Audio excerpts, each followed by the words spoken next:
خلفائے بنو عباس میں سے ایک خلیفہ نے اعلان کیا، کوئی حیرت والا واقعہ، حیرت انگیز واقعہ، دلچسپ واقعہ جس نے دیکھا ہو یا سنا ہو تصدیق کی، وہ مجھے بھیجو تاکہ اس کو دیکھ کر عبرت حاصل کریں یا اس سے سبق حاصل کریں۔ تو ایک سن رسید عالم تھے، انہوں نے وقت کے بادشاہ کو لکھ بھیجا، کہا کہ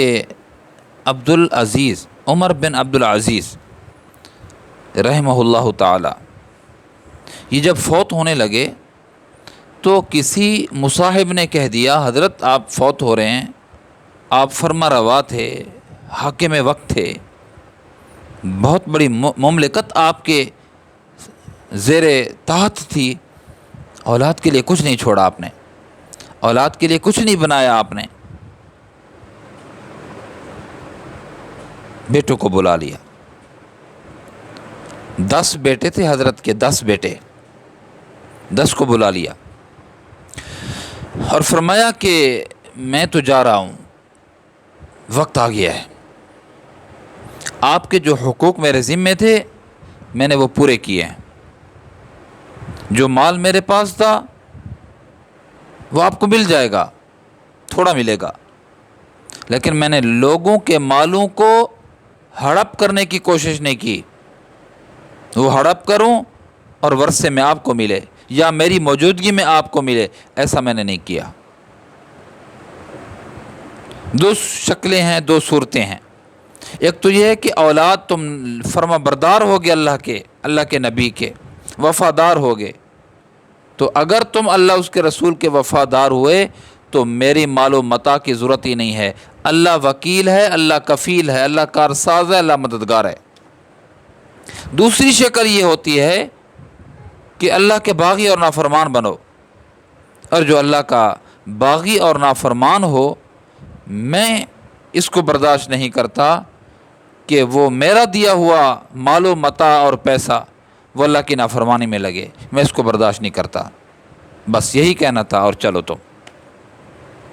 یہ عالم فرماتے ہیں کہ عمر بن عبدالعزیز رحمہ اللہ کی وفات کے بعد ان کی اولاد کو 20 درہم سے بھی کم ورثہ ملا، وراثت ملی، 20 درہم سے بھی کم۔ اور یہ عالم فرماتے ہیں دوسرے فرما روا جو تھے، جب وہ مرے انہوں نے حلال اور حرام کی تمیز نہیں کی، جب وہ مرے تو ان کی اولادوں کو جو ورثہ ملا وہ 6 کروڑ اشرفیاں ایک حصے میں آئیں، ایک اولاد کے حصے میں آئیں۔ اور یہ عالم فرماتے ہیں میں نے دیکھا اپنے آنکھوں سے عمر بن عبدالعزیز کے بیٹے جن کو ورثہ میں 20 درہم سے بھی کم ملے، وہ اللہ کے راستے میں جہاد کے لیے 100 گھوڑے دیتے تھے، 100 گھوڑے، میں نے اپنے آنکھوں سے دیکھا ہے، 100 گھوڑا، تاکہ مجاہدین اس پہ سوار ہوں اور اللہ کے دین کو بلند کرنے کے لیے اللہ کے راستے میں نکلیں۔ اور برخلاف اس کے کہ جن کے والدین نے ورثہ میں 6 کروڑ اشرفیاں چھوڑی تھیں، فرمایا ان کو بھیک مانگتے ہوئے میری آنکھوں نے دیکھا ہے۔ عیاش تھے، برے تھے، اللہ کے باغی اور نافرمان تھے، اللہ نے مدد چھین لی، حرام کا پیسہ حرام میں، پھر بھیک مانگنے پر اللہ نے ان کو مجبور کیا۔ عزیزو، پیارے دوستو، میرے بزرگوں، اولاد کو ورثہ زیادہ دینے سے زیادہ ان کے صالح ہونے کی کوشش کریں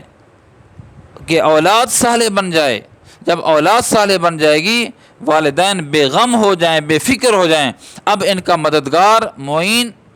اور اللہ رب العزت کی مدد ان کے ساتھ شامل حال ہوگی، ان کا کوئی نہ بال بیکا کر سکتا ہے، نہ ان کے اوپر ذلت کو کوئی مسلط کر سکتا ہے، نہ ان کا کوئی نقصان کر سکتا ہے۔ اولاد کو صالح بنانے کی کوشش کریں، اللہ کی پوری مدد اور نصرت